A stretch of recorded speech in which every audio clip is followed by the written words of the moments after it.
Abonnez-vous sur notre chaîne YouTube en cliquant sur la cloche, likez, commentez et partagez la vidéo. L'économie avec vous, Emmanuel Le Chypre, et cette info qui nous a frappé ce matin. Les banques suppriment de plus en plus de distributeurs de billets.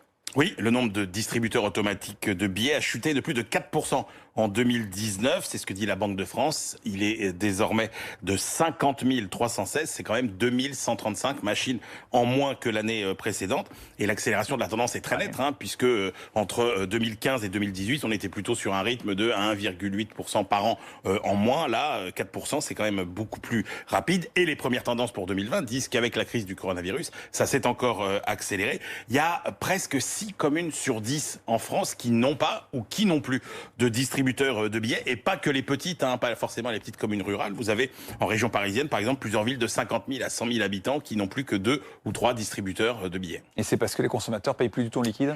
Alors oui, c'est vrai, il y a les habitudes nouvelles, on paye moins en cash, on achète plus en ligne, on est plus abonné. Ce qui fait qu'évidemment, c'est moins de transactions. Les paiements par carte ont bondi de 67% au cours des 10 dernières années. C'est 4 fois plus rapide comme augmentation que la consommation. Le phénomène s'est accéléré avec le coronavirus, évidemment, puisque vous savez qu'on a augmenté le plafond des paiements sans contact. Quand vous allez dans les petits commerces, aujourd'hui, le paiement sans contact, c'est presque 9 transactions sur 10. C'était 3 sur 10 il y a à peu près un an. Et puis, il n'y a pas que les habitudes. Les banques, elles trouvent que les distributeurs de billets, ça coûte cher. Installer un distributeur, c'est entre 35 000 et 50 000 euros. L'entretien, l'alimentation des billets, c'est 15 000 euros par an. Et puis, il y a aussi moins d'agences sous l'effet de la concurrence des banques en ligne, notamment. Ça veut dire que le cash est voué à disparaître ? Alors ça, c'est le rêve des banques et des États, parce qu'évidemment, la fin du cash, c'est moins de fraude, moins de coûts, évidemment. C'est la transparence totale sur tous nos faits et gestes. Alors oui, on va utiliser moins de cash, ça va peut-être tomber à 15% des transactions, mais d'ici là, à ce qu'ils disparaissent, c'est quand même assez peu probable. D'abord, 8 Français sur 10 sont attachés au cash, parce que, par exemple, ils n'ont pas confiance dans les paiements sur Internet, parce qu'ils tiennent à la confidentialité de leur vie privée. Et puis il y a une méfiance aussi vis-à-vis des banques qui ne se dément pas depuis la crise de 2008. Donc oui, on va utiliser moins d'argent liquide, mais attention, le vrai risque, c'est plutôt de perdre confiance dans les monnaies traditionnelles pour aller vers les crypto-monnaies.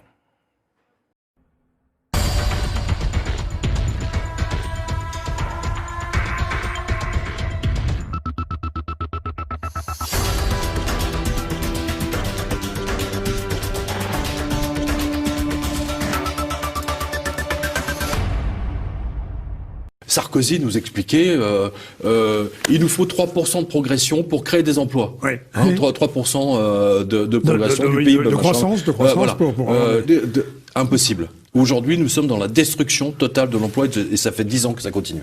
Et les taux directeurs vont continuer à détruire non seulement l'emploi, mais surtout l'épargne des gens. Moi, je le dis à tous nos spectateurs qui ont de l'argent, faites attention parce que bientôt, vous ne pourrez même pas retirer votre argent. Bientôt, attendez, c'est même pire que ça. On va y venir. Vous ne pourrez même pas, si vous entendez que votre banque a des difficultés, eh bien, figurez-vous que la Banque Centrale Européenne, on va y venir, veut faire passer un texte pour vous interdire d'aller même de vous approcher du trottoir où se trouve votre agence. Voilà.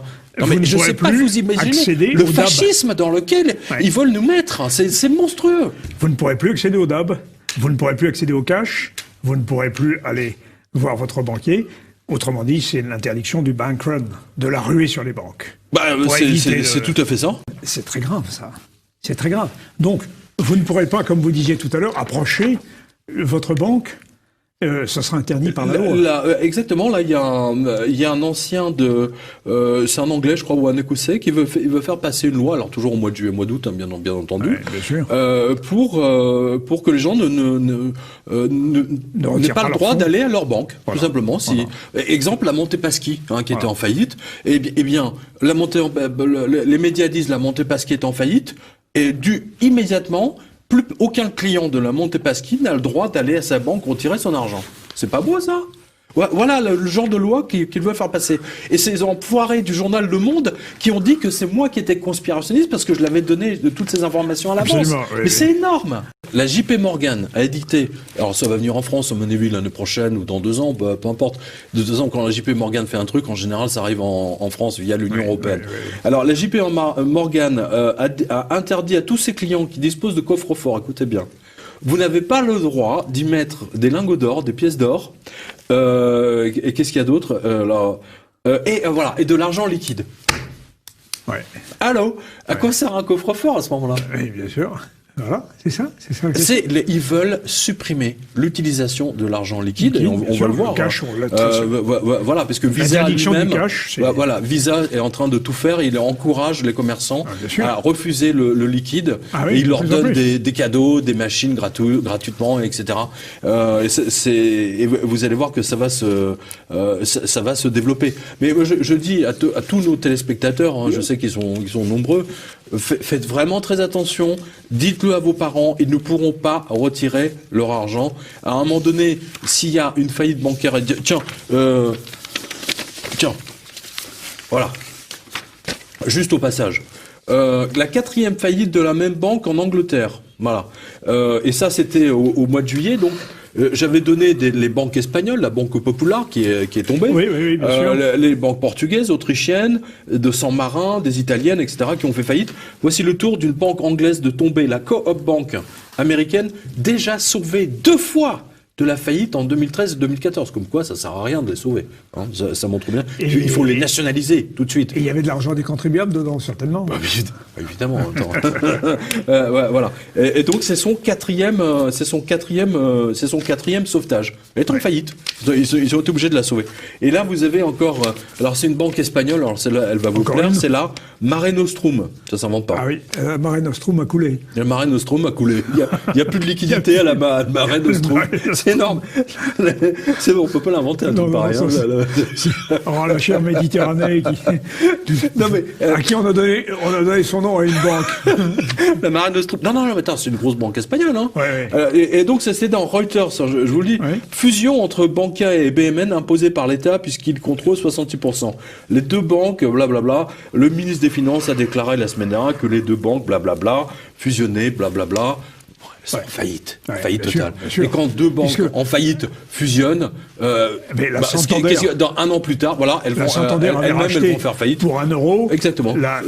Juste, tiens, je le remonte, qu'on le monte derrière nous. Ça répond à votre question.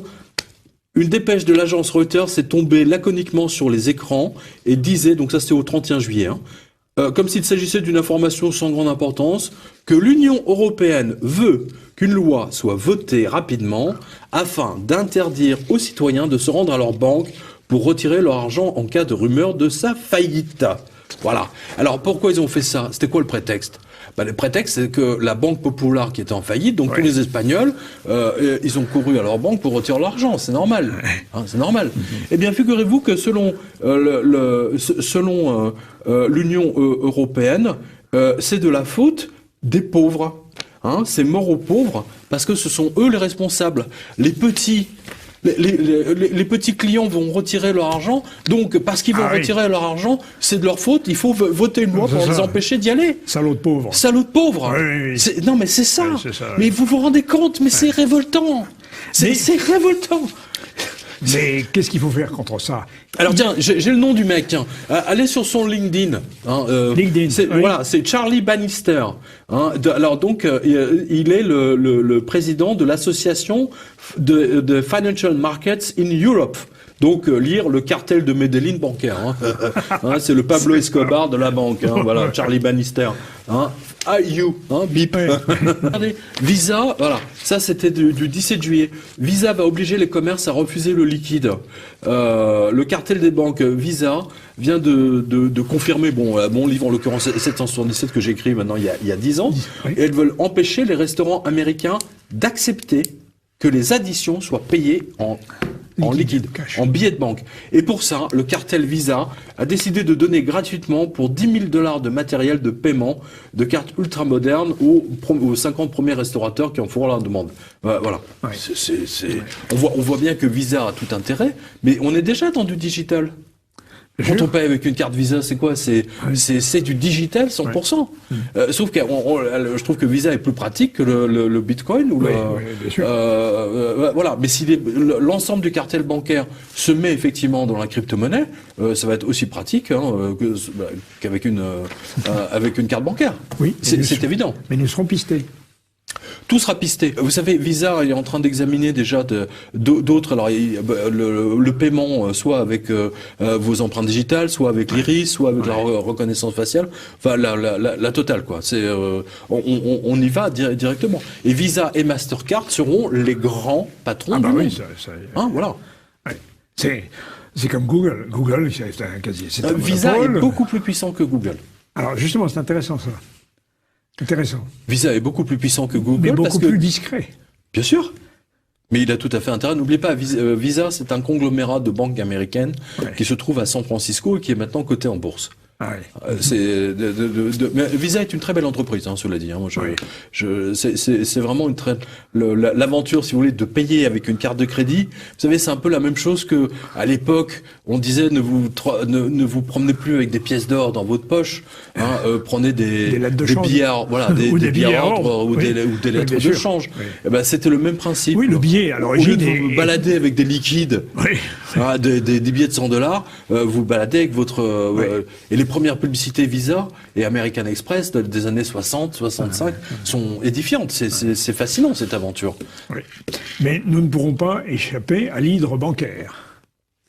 J'aime beaucoup votre l'hydre. C'est tout à fait ça. C'est l'hydre bancaire. Et aujourd'hui, l'hydre bancaire, c'est Google. Puisque l'alliance Google, banque, etc., vous êtes, je veux dire, vous n'avez plus de vie intime. Je veux dire, on sait tout de vous, où vous allez, et l'alliance Google, votre téléphone mobile et votre banque. C'est pour ça que vous avez ces alliances. Quand ils essaient de vous empêcher de retirer votre argent, c'est pour garder votre argent sur leur compte à eux. Parce que tant qu'il est sur leur compte, c'est à eux et pas à vous.